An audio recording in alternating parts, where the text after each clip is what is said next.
Hello and welcome to the Positive Psychology Leaders Series hosted by the International Positive Psychology Association. This is David Paul A. and I'm sure glad to be here with you. I'm your host of the Positive Psychology Leaders Series, the host for the last 9, almost 10 years. I'm an author, an executive coach. You see a couple images of the 2 books that I've written. They're now in 13 languages, so you might have fun with it. But I'm sure, again, to be here. You'll see why, because I'm in the company and have been over the years of some just really tremendous folks inside positive psychology. As you can see up at the top row in the PowerPoint presentation here, Angela Duckworth and Chara Ruini and Fred Luthens, Barry Schwartz. These are some of the folks who just presented recently, but they go all the way back where we have Marty Seligman and Mike Csikszentmihalyi and just really great leaders in positive psychology who are either doing research and or applying the science of positive psychology to coaching, to business, to psychotherapy. We really cover it all.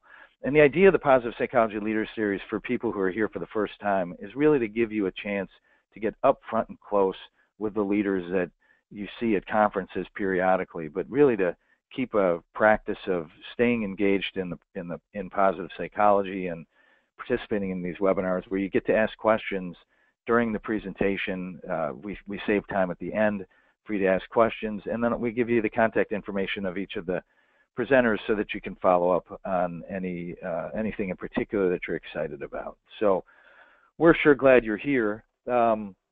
We have a great presenter today, but before I introduce him, let's just give you an idea of what's coming up. We have some really cool presentations coming up. Dr. Keltner, The Power Paradox, How We Gain and Lose Influence, November 17th.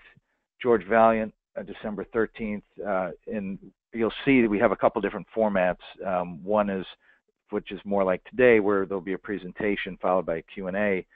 Whereas with Dr. Valiant, this will be an interview, and I'll be interviewing him with questions of my own, as well as bringing your questions forward of interest to you that we'll put forward to George, who is just a fascinating guy if you haven't met him yet.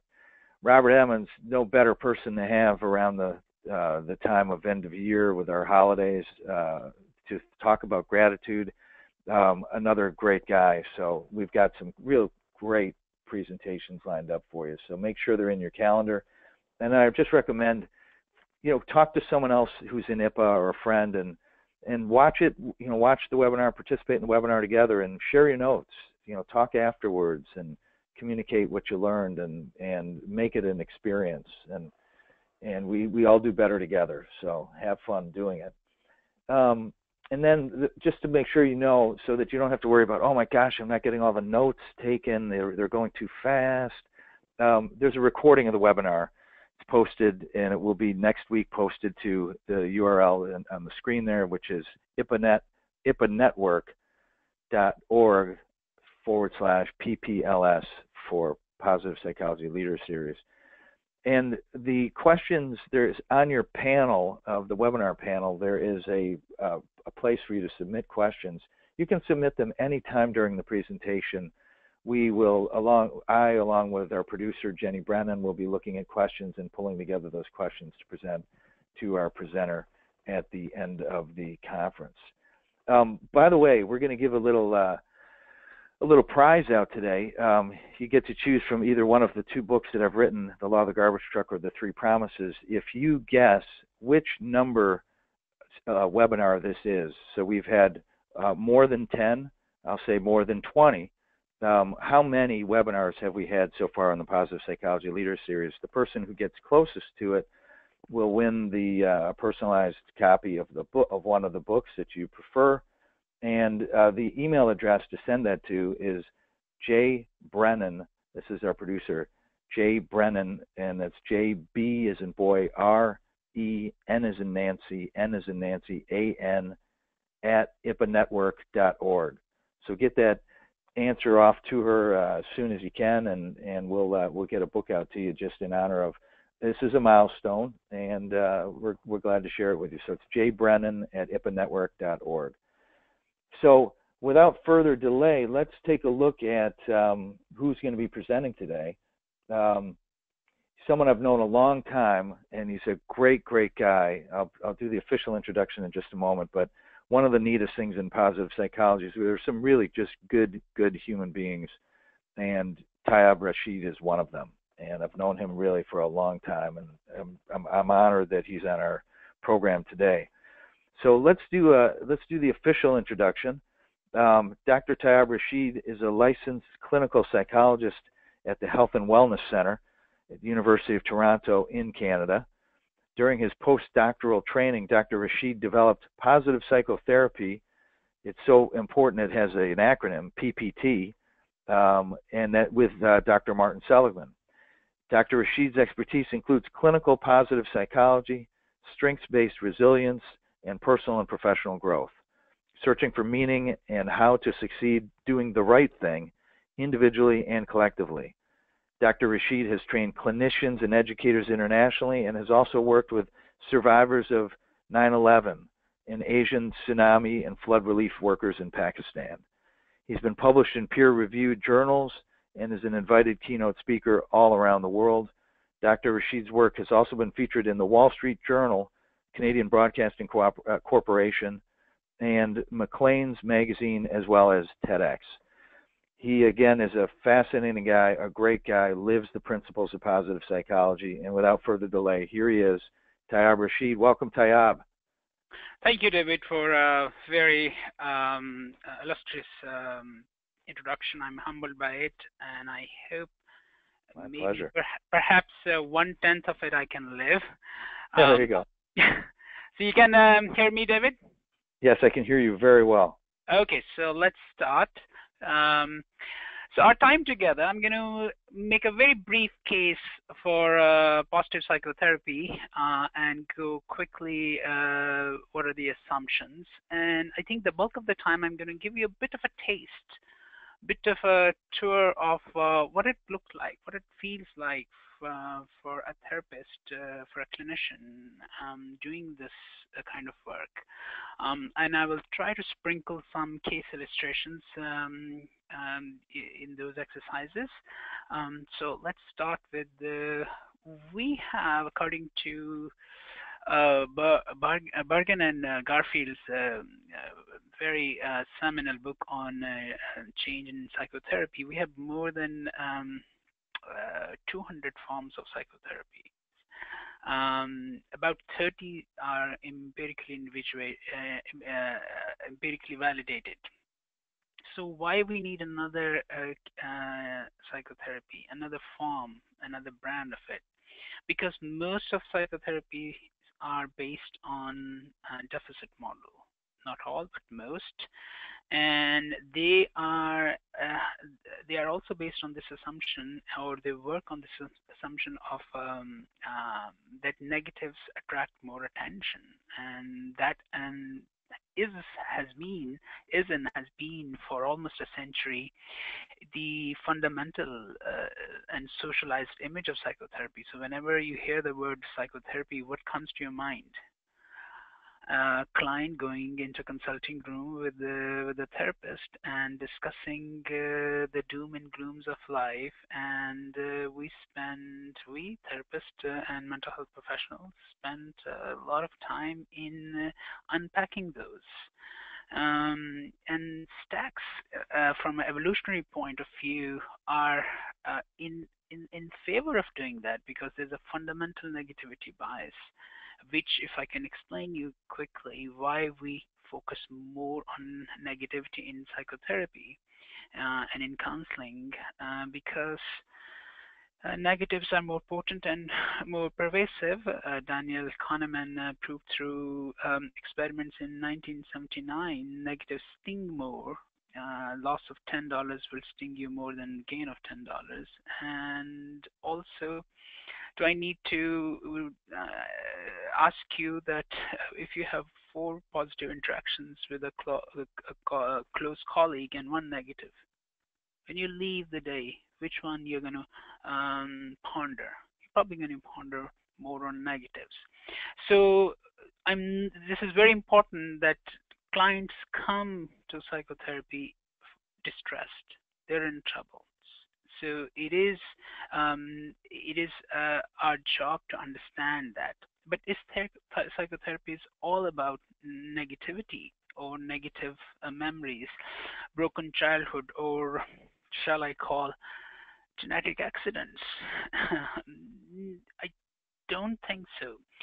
Perhaps the first wave, first generation of psychotherapy was that, but as we move into the more millennial or even post-millennial age, more urbanized, diverse societies, I think we need to explore more modes of delivery of mental health. So that's why I think we should give a serious consideration to giving strengths a chance. If you don't want to give it a full chance, by the end of this webinar, I want you to give at least half a chance, and here's the reason why. Because we are fundamentally born to growth. Our inherent capacity is towards growth. We don't decelerate, we accelerate. It's in physical, it's in social domain. So why psychotherapy doesn't explicitly look at growth, why psychotherapy is about remediation. So I think that's one of the fundamental assumptions of psychotherapy we need to um, check is growth is important, and growth is not by any means just removal of symptoms. If we make our clients less sad, less angry, less ambivalent, would they grow? No, I think growth needs more explicit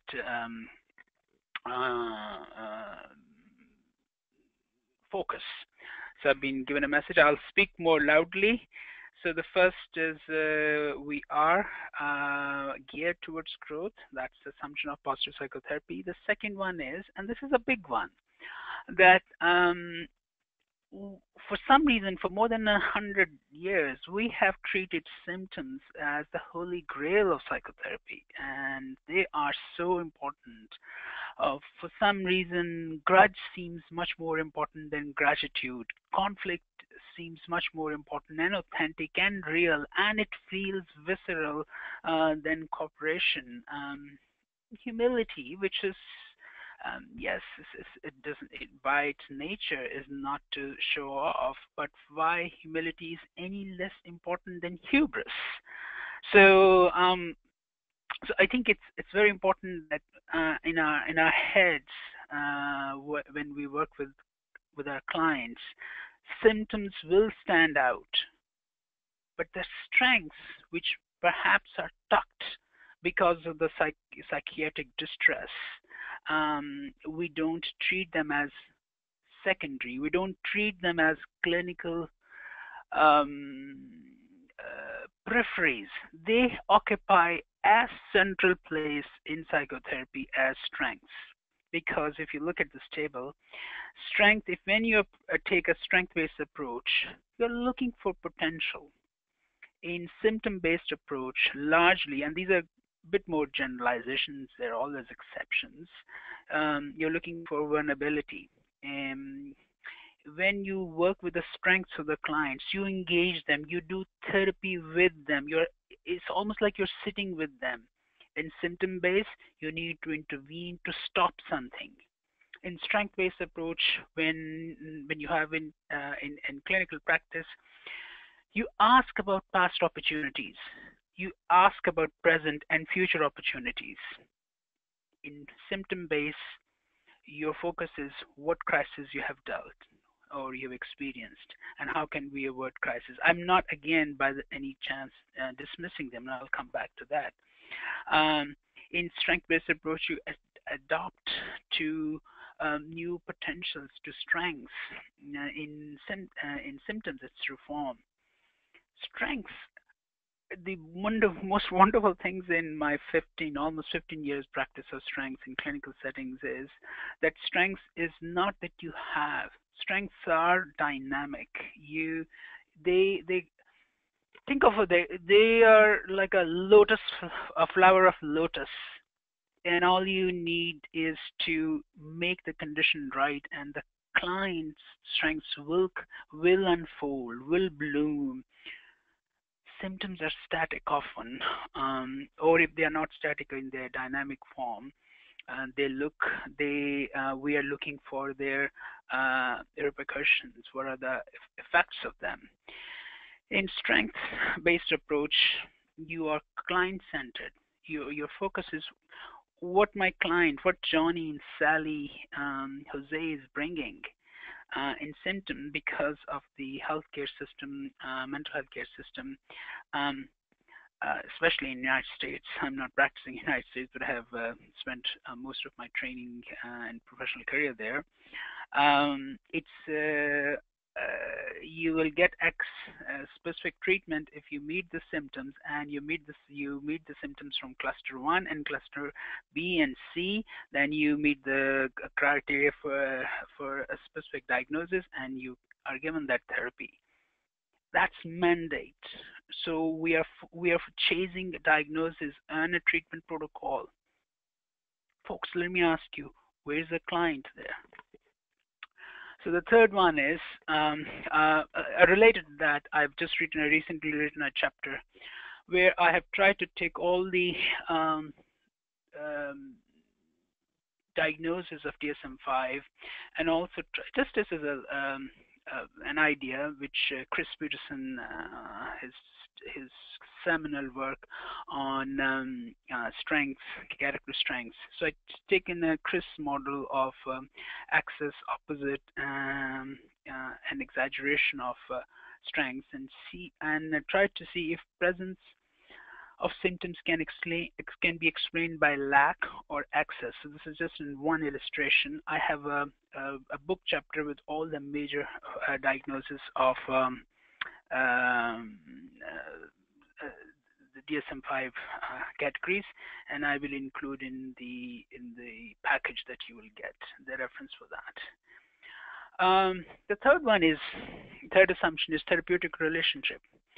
So again, this is a classic picture of a Freudian psychotherapy, psychoanalytic psychotherapy. Most of us, even those who are not in positive psychology, don't do that anymore. It's very expensive. I have a great reverence for it, but empirical foundations remain a bit sketchy. But more than empirical foundation, what's the premise of a relationship with the client?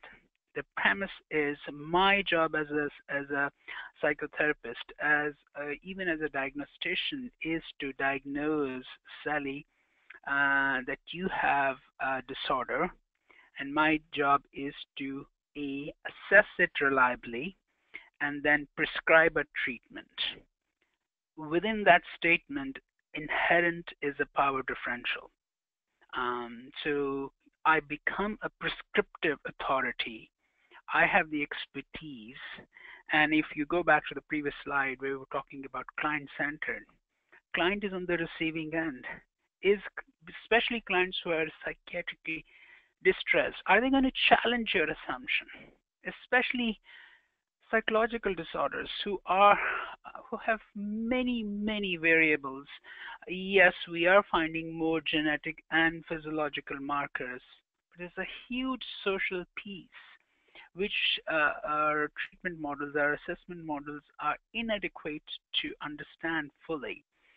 So we as one therapist cannot be that masterful. I wish I would that masterful, had those expertise to understand and be very confident that Sally has a specific disorder.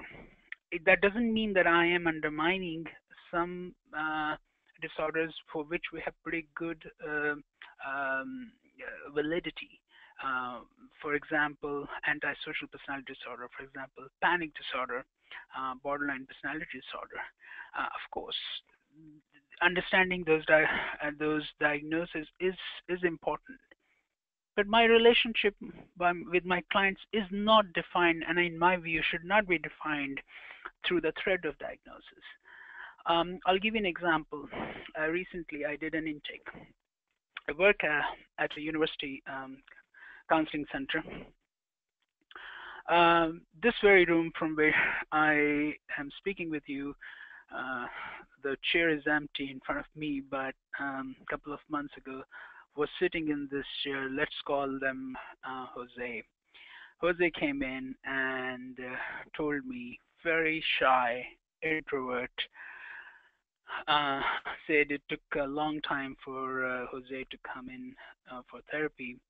And the story goes like this. In grade 9, Jose was diagnosed with a very rare form of cancer.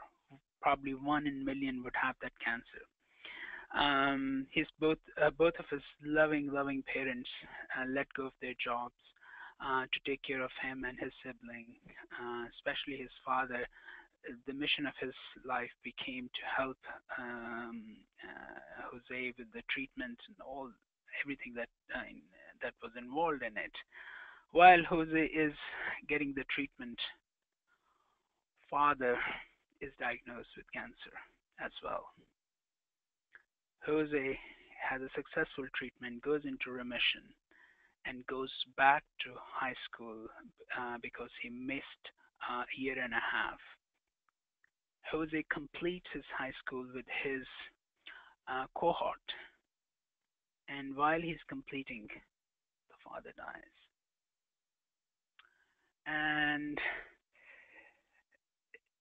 I'm just listening to the story, and I forgotten all the intake questions. We have a standard form, and I just so engrossed in. And Jose also plays in martial art, and his story hasn't finished yet. And he said, "Do you see this?" This line he shows me towards his throat. In the center of his throat, there's a surgery mark. He said, while I was recovering from cancer, there's a foundation gave me a wish thing, and I went with my family to visit my father's closest friend. This is after father's death.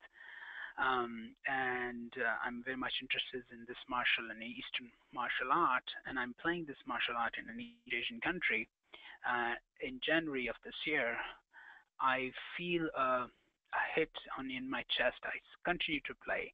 I come back to Toronto and tell my mom there is a pain in my chest, mom. And mom takes Jose to doctor, and doctor says one of your lungs have collapsed. And at this, I as a therapist am collapsing metaphorically, and I barely composed myself to ask this question: how did you cope? The typical, I think, very inadequate. I don't like this question, but I'm trained in traditional psychotherapy. How did you cope? How did you do all of this? Well, I I did not know until this morning, and I said, "What happened this morning?" So in one of the things I've fought hard at our counseling center, when clients come for intake, we give them a list of things about what's wrong in their lives, and then after they finish, this is an online questionnaire. At my recommendations, we also assess their strengths. And when they finish the strengths questionnaire, they get immediate feedback. They have not met any clinician. This is before meeting the intake clinician. So they complete the questionnaire and they get immediate feedback about their strengths. And Jose opens his smartphone and shows. I never understood how I did it, but this is how I did it. And listed on the thing are his strengths: top strength, humor, open-mindedness, self-regulation, bravery. I can understand all of them, but I'm just baffled now. I said, humor. Now this, as I told you, this is a young man who is very introvert, very serious. And Jose looked at me and said, when I was in hospital for a year and a half, there was only one channel playing. My father and I watched it 24/7, and that was Comedy Central. During those years, I learned to laugh and I learned to laugh at myself, and I learned to laugh how to make light of a situation. Folks, at that point, I think he did much more therapy to me than I could ever do to him, because these are the but it's again the question is, I asked how did you do it, and we asked in the system, we asked about his strengths. So it's very important that we give, let's go back to the point. The point is, strengths are authentic, and they're as important as symptoms are. So look at all of these things. For me to work with Jose, everything probably meets here now, and we have a great relationship now. He's doing very well. So our theoretical foundation of PPT is based on PERMA model, which, if you're not familiar, most of you will be familiar, but if you're not familiar, please read Marty Seligman's book, Authentic Happiness 2002, and then he advanced it, changed it in Flourish 2012. Positive emotions for P, engagement, E for engagement, positive relationship for R, meaning for M, and accomplishment. And PPT is based roughly on these five elements. So these are the exercises which tap roughly approximately into that. I'm going to go into a quick tour of those exercises. So the first one is, I just gave you the illustration of Jose. I'm always interested in hearing the narrative of clients, because I know the narrative will include distress. I've already received their online profile, and they have told me what diagnosis they've been given. But I also want to hear the story of their intactness. What are the parts of their personality which are intact? A story of something they overcame. So we do a sort of a meditation. If I run lots of groups. So I ask them to recall of a time when they handle something significant, a challenge, effectively and successfully. I make it sure that uh, they are not comparing with anyone, because it's the beauty is in the eyes of the beholder here. So I ask them to recall in form of a story with a beginning, middle, and end, and then I have them write, or sometimes I write them, or if clients is not interested in writing, I ask them to show me a picture or moment or something. So I can anchor, the start of my therapy is I can anchor in something which they did successfully, effectively. No, I don't have to do, and I don't do necessarily this exercise in the very first session, because it depends on the clinical needs. If the clients need something and to be attended, I always attend those needs, be it the discussion of a breakup or something terrible in happening. So you never compromise the empathy part, but you don't stop there. You find a way to nudge gently towards exploring what's good in them. And I found, if I will have chance of telling research, the people, once you start asking those questions, the stories that they come, they often show some sort of growth. Not with everyone, but there is almost with a fair number of people, everyday folks, they will have a transformative experience. They experienced me. There's anyone in this call who hasn't experienced pain or hasn't been angry? Perhaps not. So our clients have that, but there are also sometimes moments when then they are able to transform that pain into some sort of insight. And even if they haven't, this is an opportunity for them.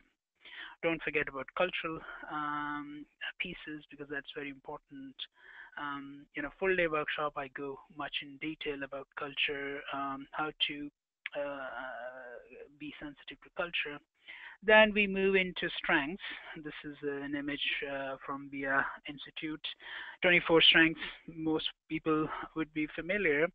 So these are some resources. It's a wonderful documentary, Science of Character. I show, we see it in individual sessions or in groups. Then I give them a bit of a quick test to identify their strengths. But my real approach is this one, and I'll explain it to you with the next. So I show them through pictures because I don't want to intervene the beginning of assessment with words. I just show them some picture which uh, uh, they find they can relate with, that this is me. Joe says, or Sally says, sees a picture and which is kind of showing kindness, and she says, this is me. Then I gave them description without title of 24 strengths. I'm talking about we are 24 strengths. Then I request them if they could give a form, just one page, and ask a family member to identify, not rank, very important, identify 5 or 6 strengths, same to a friend. I also then give them a abbreviated measure of VIA because my clients often are not able to do 120 long questions. So they do it's based on VIA, signature strength questionnaire. It's available on my website for free. And then they do the composite, but then the joy comes here. The joy comes as which of these strengths you're using over or under. And I'll give you some examples of that. What I take with that once they do, most of them are able to do. It's a bit of a long process. We actually, I'm running a session at 3 o'clock this evening, where we'll be discussing the strength assessment. It's a session 4 of my PPT group. So once they are able to collect all the resources or the maximum, I'm never, okay, you can't have friends or family's perspective, doesn't matter. Some at some place they will. So my next point is giving them insight about their strengths, deepening their knowledge about their strengths related to their problem. The first is Sally, typical young female having depression. And Sally's profile shows that she has social intelligence, love, forgiveness, and humility. And once we start hearing the narratives and stories, some of these strengths are actually being overused and maintaining some of her symptoms. So one of the things is you cannot use strength as a hammer in every situation. Everything will look like a nail. So you start developing clients understanding that which situations are more specific and relevant for me to use the strength. And this is a complex and a very interesting discussion that when we bring back the symptoms from the intake that brought them or the troubles, and then having them, okay, look at your symptoms, the troubles, and look at your strengths. Is there anyone who is completely a saint? Probably on this call, no one is completely a saint or Satan. We all are complex creatures with the yin and yang. So I think the application of positive psychology concept in clinical psychology, in clinical setting, is the challenge is the integration of yin and yang, of positive and negative. Sometimes even I advocate sometimes anger is good because anger shows that my rights have been violated. Sometimes forgiveness is not good. Sometimes too much zest is not good. Sometimes prudence is good, depending on the presenting concerns. What I'm getting towards is use strengths and symptoms as ingredients of your rich inner life. Have an understanding, more balanced understanding. And our challenge together, Johnny and Sally, is with these ingredients, in what proportion we're going to use with the challenges that have been given. So let's take a couple of challenges. So I meet a lot of young adults who are very creative, and we live in an age of distraction. So they are full of energy. They want to take risks. They are very creative. but should creativity be used in all the situations, or sometimes tested and tried solutions are better, especially when they have to accomplish and finish a job? Haven't you came across this dilemma that your friend, you love your friend, you want to be compassionate, but if you are compassionate, you perhaps will compromise fairness. It happens in families. Do you want a doctor who is very empathic with you, but at the but there's a limit to empathy. At the end of empathy, the doctor needs to say, Johnny, I'm sorry, it may sound suck, but you got to go do this, otherwise you're gonna die. Honesty, and you can see the other dilemmas. So these are the dilemmas which our clients face. So you don't want to give them a blanket sheet of strengths. Hey, these are your five strengths, and go use and stand on the top of Mount Kilimanjaro and say Hallelujah. That's a very self-esteem kind of intervention. I don't profess. I think positive psychology, especially the clinical in clinical settings, we need a nuanced, a situationally relevant understanding of strengths. And then you must have heard about these, especially those trained in cognitive tradition, as I was when I was at Penn. Jumping to conclusion. This is again lots of cognitive distortions are there. So, but can we also insert into our language that when we jump to conclusion, can we invite our clients to look at their strengths, or if it's not a strength, can they develop open-mindedness? When they have tunnel vision, can we bring in perspective?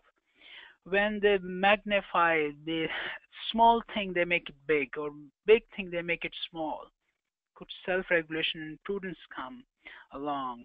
And when they personalize too much, could forgiveness be any beneficial to them, or fairness towards them, towards themselves? Lots of people externalize. Humility and gratitude is the good reminder for them, or for even clinicians, and you can see the rest. These are some of the resources. You definitely will get these resources when you get the slides. My slides also have lots of references. They are in the notes section, and we'll send you a PDF with slides and notes. So as the therapy is progressing, I'm moving to it. I'm mindful of times. In the next 12 minutes or so, I'm going to discuss the middle and the last part of therapy. The middle part is so you establish anchor of a positive narrative, a mastery from the past which they can stand, and then you give them the tools because they already know their symptoms. You give them the understanding, a deep, nuanced understanding of strengths. So now the confidence is hopefully enhanced. So this is the time to encounter some of the difficult situations which are in many clients' lives are frozen. For the exercise that we do in PPT is open book memories or negative memories. Basically, I have them visualize open book memories, a memory which can trigger any time, but whenever it's triggered, they feel something is unfinished. It's an unfinished business. It's still an open book, and it evokes, it provokes, it brings some uncomfort. And what is that? We do a lot of deep breathing and some relaxation before we do this exercise. And I'm very mindful when I want to do this exercise, given the clinical profile of the client, someone who has experienced recent trauma. I'm very mindful should they be doing this exercise or not. So, and then they write about it. This is based on James Pennebaker and George Banana's work on post-traumatic growth. I also then asked them to visualize a memory in which they overcame a significant challenge, something different from the initial story, but a more specific, and then contrast it. And we do it in the same session, in succession, so they can see sometimes the negative memory are crippling them, holding them, have kept them frozen and frigid. And now, question is not can they go and change this memory. Question is what effect. The starting point is what effect is this memory is having on them. An example is to be more concrete is I give them, are you holding a grudge? It's an illustration of open book memory. It is something that longing to get back and give them illustration, and there's a worksheet.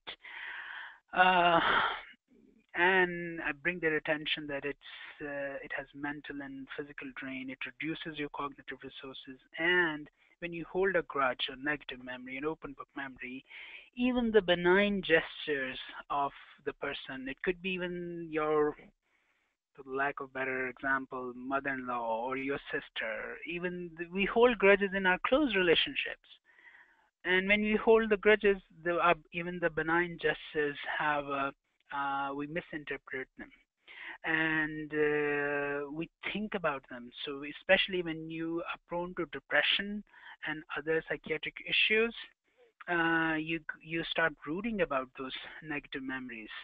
Um, in symptomatic language, you will call it rumination, and you will ruminate, you brood about it with the hope that you're gaining insight. It often evolves into more complexity, and if your disposition is more sensitive, you are highly vulnerable to depression. And especially when something bad happens, toxic combination is when you're overthinking in negative mood. So I bring their awareness to that. If it often is there's a light bulbs often happens in my clients when we do this session. It's also a difficult session. Doesn't finish in one session this topic. So once we unpack how we repack those memories, so based on research and all the references are there, I ask my clients to write the same memory again, lots of relaxation in a third person narrative. Perhaps they overlooked some positive because they were so angry, upset when the event happened. Again, they think of now mindful self-focus. So what happens when they are engulfed, overtaken by this memory? And could they do some diversion techniques? There are many supported by research, and recall positive experience because we start gratitude journal right away in the second session, and we start our sessions by sharing those gratitude, and then over time those positive experiences accumulate, and they help the clients to look at the positive experiences more authentically. And so my illustrations are here.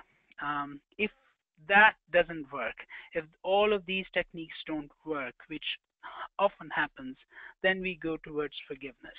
It's a process of change, not an event. To be honest, we don't do a very thorough job of forgiveness in PPT, because forgiveness in itself could be a whole therapy. It's abandoning willingness to abandon one's right to take revenge. It's based on Worthington's model. But what is more important is helping my clients to understand what forgiveness is. Before you even to go to forgiveness, forgiveness is not forgetting, it's not condoning, it's not pardoning, it's not ignoring the natural consequences of offense, relaxing the demands for justice, or replacing negative thoughts with positive ones. So if you go through this list, are you ready for forgiveness? And ultimately, when my clients are ready to forgive, it's for them. It's not for the other person.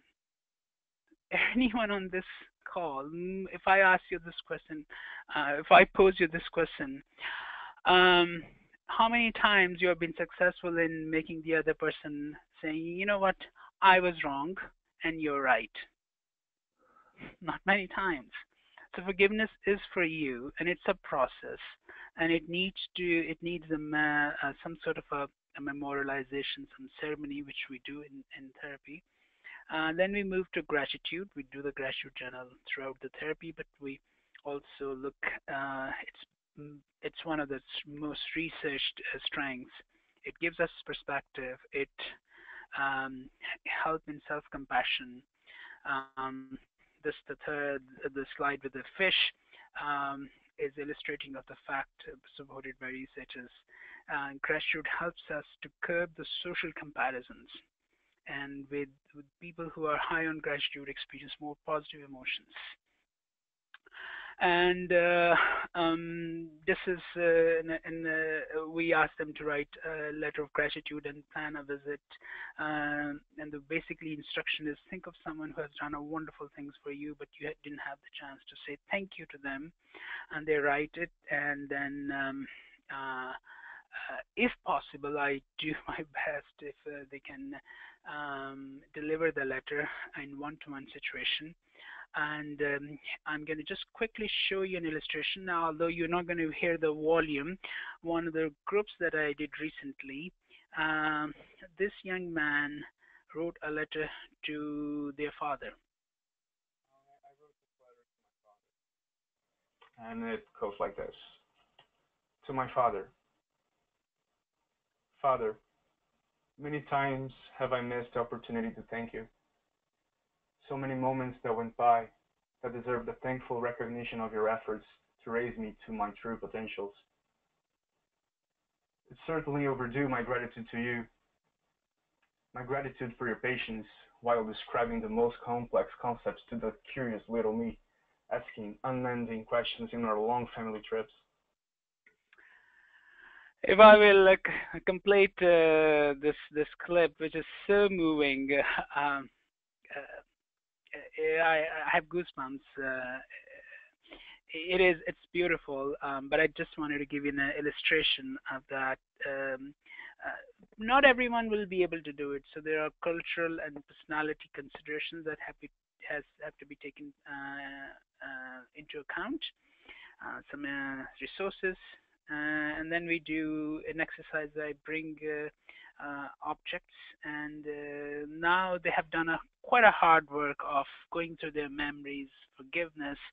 Now we need to bring them to positive emotions. So we, based on Fred Bryant's work, I bring different objects and ask them to use one of the techniques. The first one is sharing, memory building, curiosity, self-congratulations, and absorption. These are the pictures they're depicting, and you will have the definitions in your notes. And it is amazing in that session when my clients, especially in a group setting, are able to just close their eyes and feel the object or use one of these techniques, and they say, you know what, I spent so much time in doing this, and such richness of life, such beauty of life, just passes by me. So this helps them to get grounded into, again, a very, very potent strength of gratitude and appreciation of beauty. Some illustrations. We do positive communication. Some of you might be familiar with the active constructive communication. It's a very fun exercise, especially done in groups. When you provide a positive feedback when your partner and loved one shares a good news with you. Some illustrations of that. And last minute, good, meaning and purpose. It's belonging and serving something larger than yourself, according to Seligman, and it offers you a coherent understanding of the word, according to Stillman and by Master. The point that I want to make clear is that the word meaning and purpose sounds so grand, especially for my clinical population and young one. So I want just to demystify that it doesn't have to be grand and life-encompassing thing. Pick something meaningful in your life today, a small thing, but something that adds to a bigger purpose, to a long-term goal. What is your long-term goal? So help them to define the long-term goals, and then build small chain of events, chain of meaningful events, which brings them towards purpose. Also I have them write a vision of themselves in 5 years, or there's an exercise we call positive memoirs. So this is a very quick tour of positive psychotherapy, and I'm right on time, David. Very impressive. Very impressive. It's like a pilot landing a plane just perfectly. Well done. Well done. So really, and again, as I've said at the beginning of the call, for those of us who've known you for some time, you have been a leader in this space since really the beginning, and it's really great that you were able to give us not only such a great overview, but so many references that will keep us busy for an entire afternoon and beyond. And I thank you for that. And David, let me just also, folks who are interested in and that this is not only me have been doing it. There are 11 randomized studies done, most of them published in well-respected journals. So this is a slide with most amount of text on it. So I will send all the references. And so why don't we just read this all together in unison? Just kidding, everybody. We'll have it. You do it in your native language. And you have some further resources here that you want to point out? Yes, so I'm going to actually show a resource which is very helpful. This is a program that I run at university, but the strengths, David, are very abstract. So to break them down into actions is very important, and this is publicly available. Anyone, anywhere in the world can access it. So we'll send the URL to you. If you go to this page, and once you help this clients understand the strengths, help them go to this website, give this URL, and for example, appreciation of beauty. Now you have a definition: too much of appreciation of beauty, too little, and then you have a right away movie clip. One movie clip, and then description of a couple of other movies, and then suggested actions. Sometimes there are songs available, suggested actions, mostly from research, which your clients can do. So it's available online, and it's free, because one of the biggest struggle that we have had, David, with clinical populations, and with journal, non-clinical even, is the notion of, okay, gratitude, but how do I express it? What actions I take? So it actually, these resources help them to translate in everyday practices and see some illustrations and models, role models. Wow, that is a fantastic resource.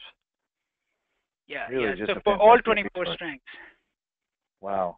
And this has been developed over what period of time? This is quite an accomplishment.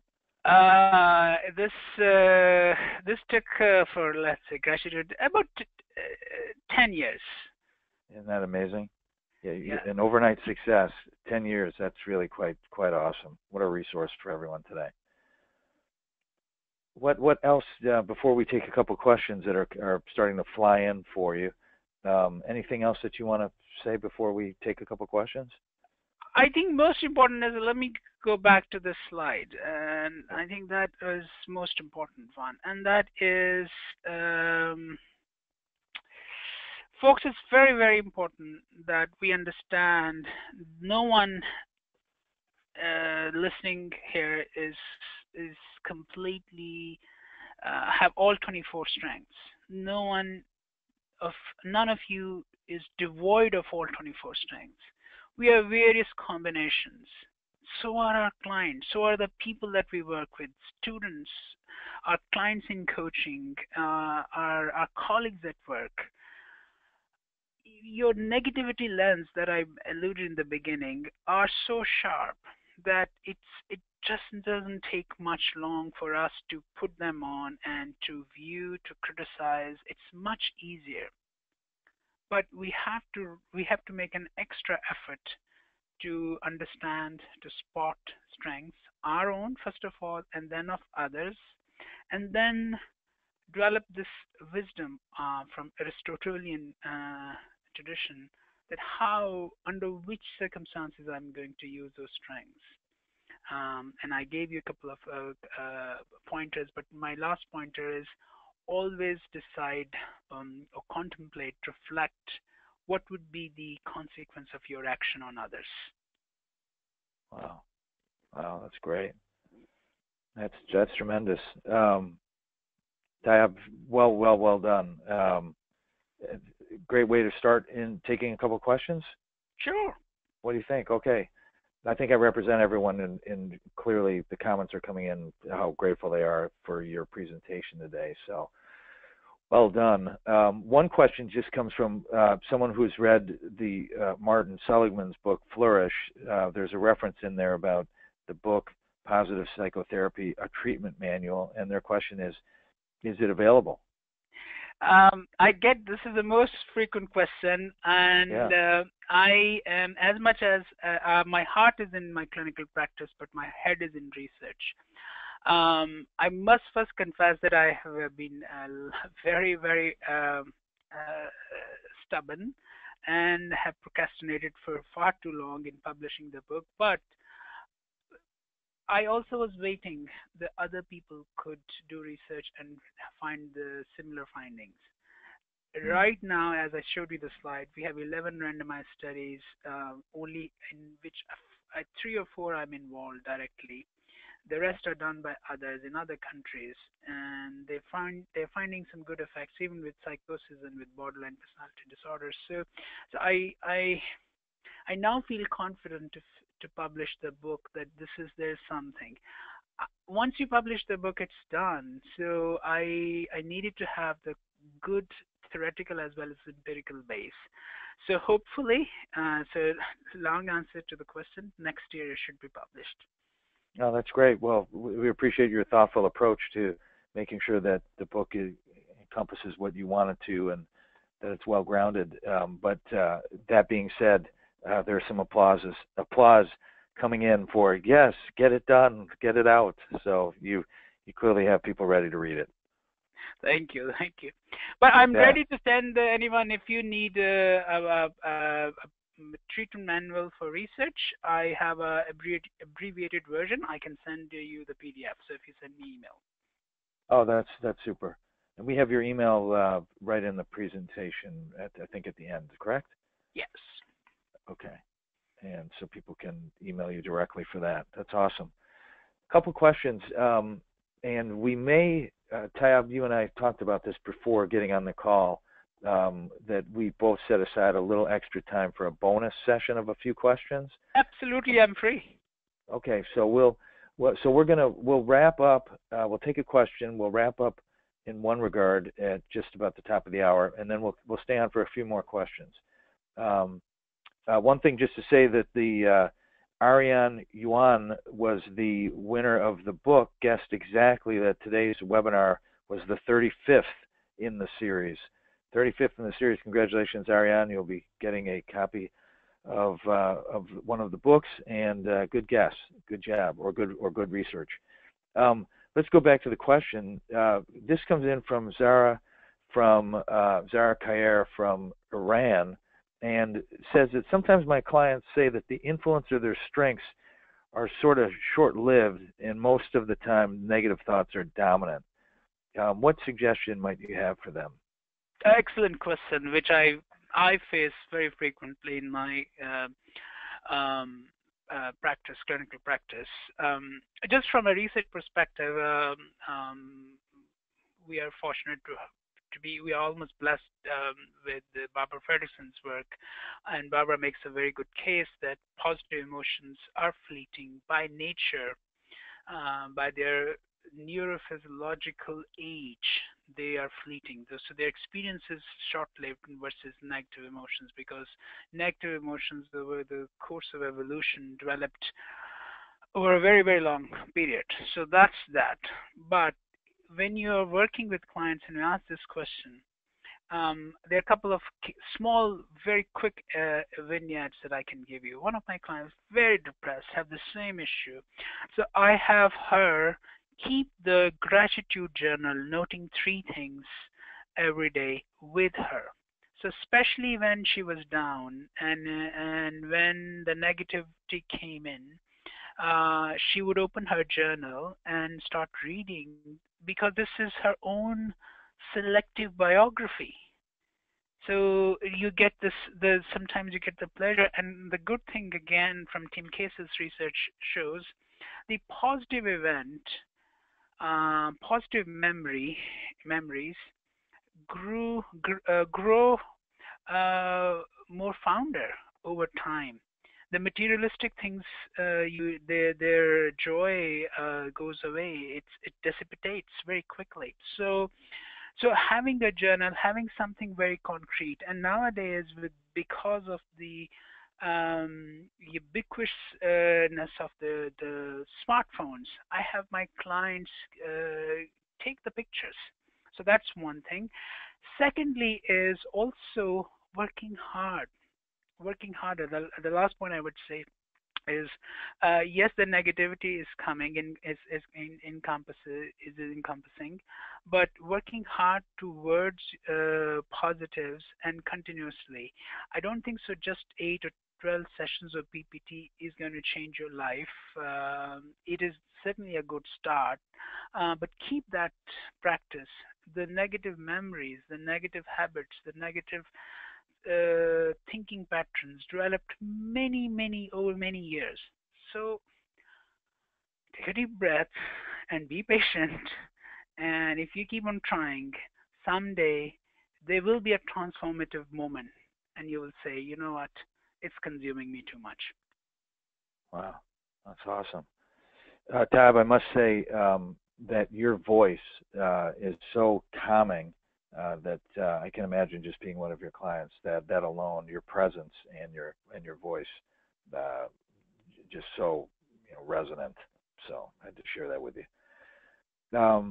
Tayyab, just before we go into the bonus questions here, I just wanted to share some exciting news. I want to make sure that everyone knows about that Tayyab has recently been selected as the inaugural president of the Positive Clinical Psychology Division. We are excited and thrilled to be able to share that news with everyone. There will be more information coming out in our newsletter and on the website, but congratulations, Tayyab, on the post. Thank you so much, David, and thank you for your comment. I will send you a therapist bill. Yeah, there you go. Absolutely. Thank you. I'll be listening to the recording to set myself centered and comfortable. A couple of things real quick just before we go into the bonus, just so that we can wrap up for the people who really truly have to go. I just want to thank Tayyab again for his participation today. I also want to thank Dr. James Pawelski as our executive director, who helps make this program possible. Our president, of course, our producer of the series, Jenny Brennan, does all kinds of work behind the scenes, and our technical and social media director, Sydney Rubin. They've been great. So I want to thank everyone from around the world for being here with us, and also just to make sure that you have in your notebook or your calendar that July 13th and 15th, 13th through the 15th, 2017, next year in Montreal, will be the IPA World Congress. And if you haven't been, wow, it's awesome. You're going to make some lifetime connections. It's going to do great for your career, and you're just going to have a great time. So July 13th through the 15th, registration opens in December. It will be a chance for all of us to meet you. I'll get a chance to meet you if we haven't already. And so with that, that's the official close of our session. But let's take a few questions in our bonus round here for about 10 minutes. We'll close at 1:15 p.m. Eastern Time. And let's go. So a whole bunch of questions here. Let's go to, wow, where do we want to start here? You're very popular, Tayyab. So here's a question from Diane Martin. Why aren't we teaching children to express gratitude, set goals, and frame experiences in positive ways? Dr. Rashid, what's your thought? I think let's start with adults who are around these children. So if the adults around these children are mired for one reason or the other, without blaming or shaming anyone, in negativity, how can we expect our children to be more grateful? So I promised David I would not reference to anything political, but tonight the third debate, we'll see what's happening. So, so I think we need to make a conscious effort. It's very easy, folks, to pick up the incomplete things, things which are not done. Again, let me emphasize, I'm not saying that you ignore them. Don't ignore them. Those, the unfinished tasks, the mistakes need to be addressed. But there's a way to address them in a way that doesn't shame the other person, uh, or let me say it in a better approach. Let me suggest a better approach is you can correct their mistake by using their strengths. So if so I'm running a program in 4 high schools where we are teaching kids PPT. We changed the name of it. We call it strength-based resilience because schools didn't like a therapy name, understandably. Um, once you start giving them the concepts, they understand it. But I think the magic happens, Sydney, if I get the name right, um, when you show the illustrations. So I'm a very big fan of you saw in the resources. I have a lot of movies. So none of my even my individual sessions, I turn my computer screen towards my clients. Play lots of clips because the stories, the real life illustrations are so powerful and motivating and inspirational. So we need to bring that element, multi-sensory, multimedia element to kids, and they will get it. But we let me wrap up the question. We got to start with adults. Mm. That's I just think of being a parent myself. That's good instruction for sure, and reference for all of our public leaders around the world, be them teachers or politicians or so forth. So that's great. Thank you, Tab. Another question. We had Chiara Ruini presented about well-being therapy recently, and well-being therapy being based on, this is a question that was submitted, well-being therapy based on Riff's model of psychological well-being. And Dr. Rashid, you have talked about the positive psychotherapy is based on PERMA, Martin Seligman's construct. Can you speak about the difference? Has positive psychotherapy ever been tested empirically in conjunction with well-being therapy? Any other thoughts? Yeah, there. Again, a good question. I have a lot of respect. Carol Riff is one of I consider myself a humble student of Carol Riff's work because Carol started this. Her first paper were published in 1996, even before. So, and then her based on her work in 6 elements, the therapy was developed. Um, you, there are lots of intersections. I would, and I think it would be probably equally effective if you compare it with PPT. Um, why why distinction? Why to have a different model? Um, just logistically, I was at Penn and I was in the and I was so um, um, found myself fortunate to be in company of Marty, and Marty one day said to me, Tayyab, in his more than live presence voice, Tayyab, can we apply these in clinical setting because I was working at a clinic at University of Pennsylvania, and I said, I don't know. I was highly skeptical. So I worked with his model. But back to your question is, for me, models are different recipes. They are different recipes of well-being. Honestly, I'm not. This is my thing that I developed, but am I married to it? No. I want people to be skeptical and make it better or find nuances because science and the service to humanity is not being ideologically stubborn, but being exercise openness. So I think it's actually a good thing that we have Carol Riff's well-being therapy. There's quality of life therapy, wonderful. Michael Frisch and other models are coming. And let me finish this.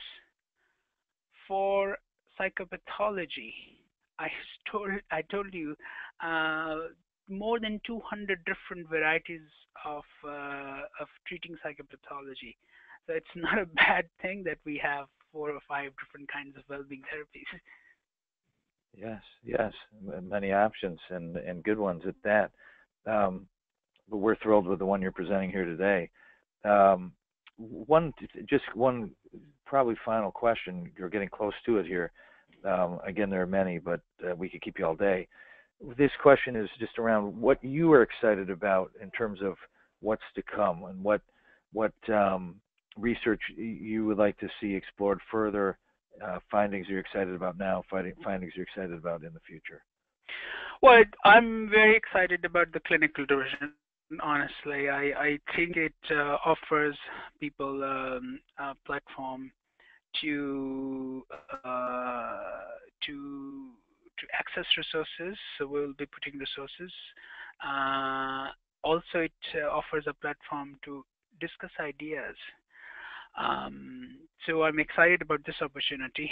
That's more logistical one. That's In great. terms of, in terms of David, in terms of clinical science, I'm really excited that finally the well-being is being recognized as a legitimate.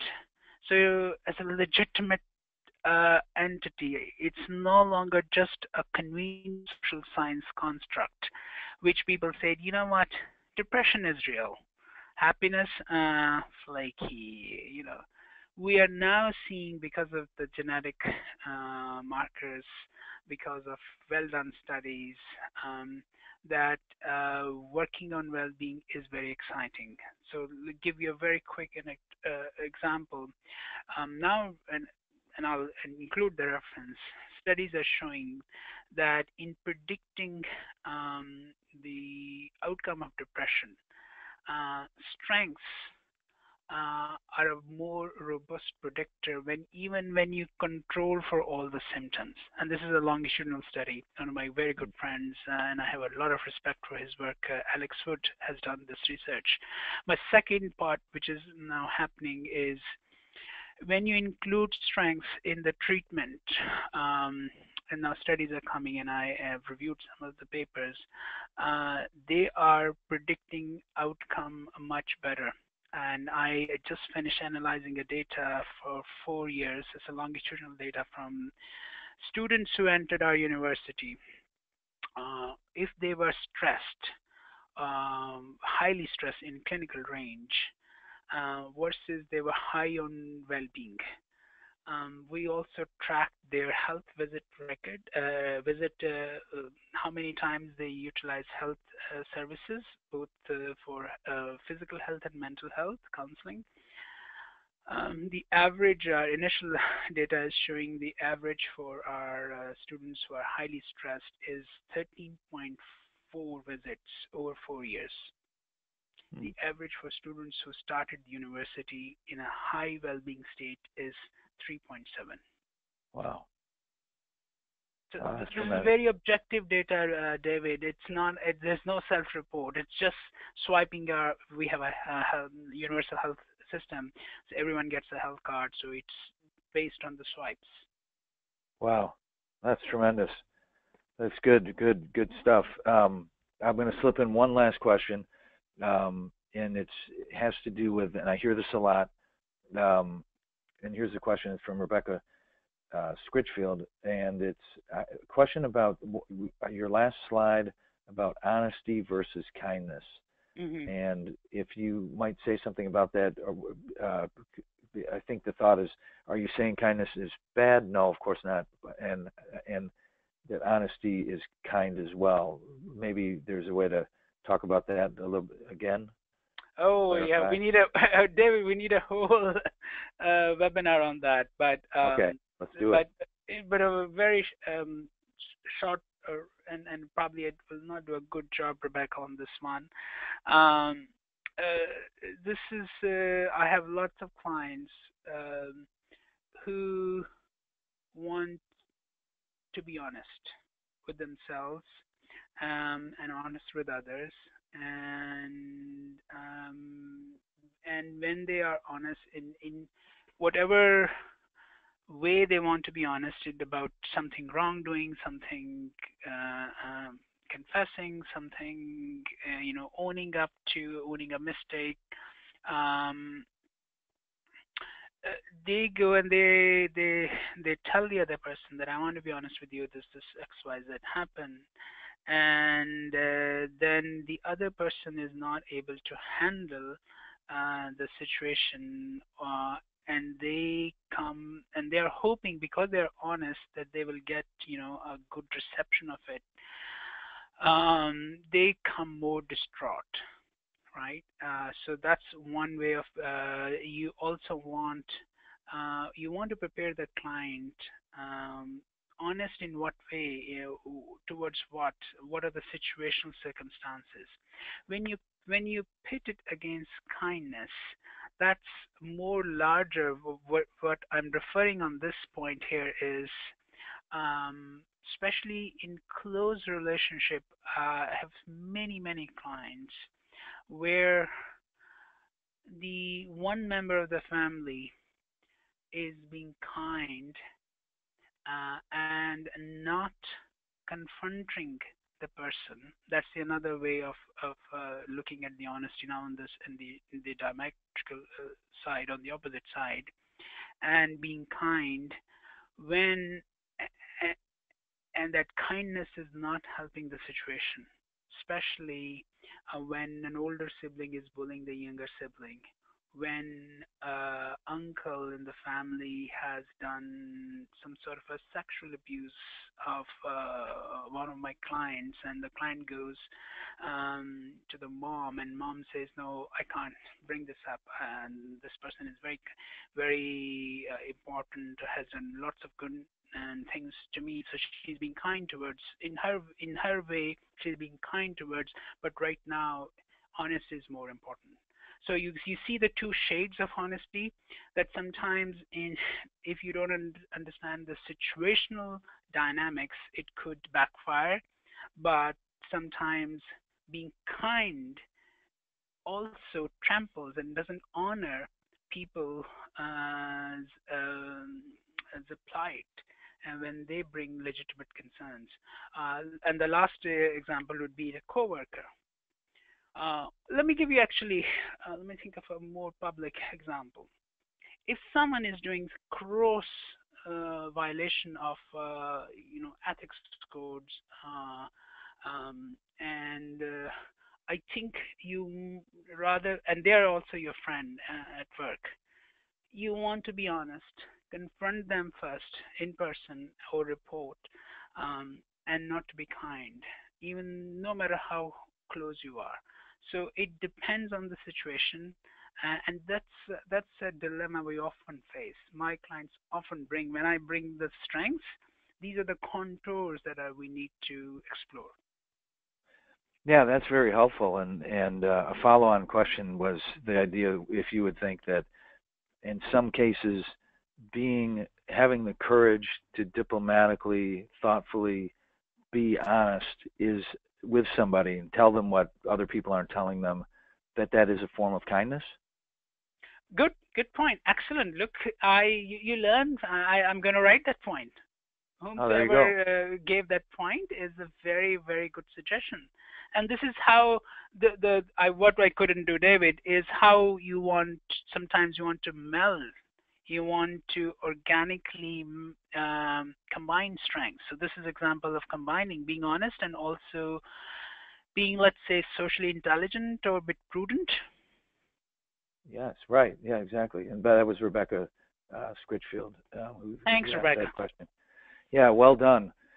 Well, Tayyab, I can tell you that people have really stayed with us for the bonus session, and just again an indication of just how relevant this is. I also am going to make a prediction that this is going to be one of the more downloaded presentations following, especially when people remember or learn just what was shared and how many resources you've made available. So with deep gratitude, I thank you once again, Tayyab, for being here with us and for a wonderful, wonderful webinar. Thank you so much, David, for the opportunity. Yeah, you're very welcome. And so we'll do one final close and say again, thank you for joining us wherever you are in the world, if it's in the morning or the evening or you're in bed listening.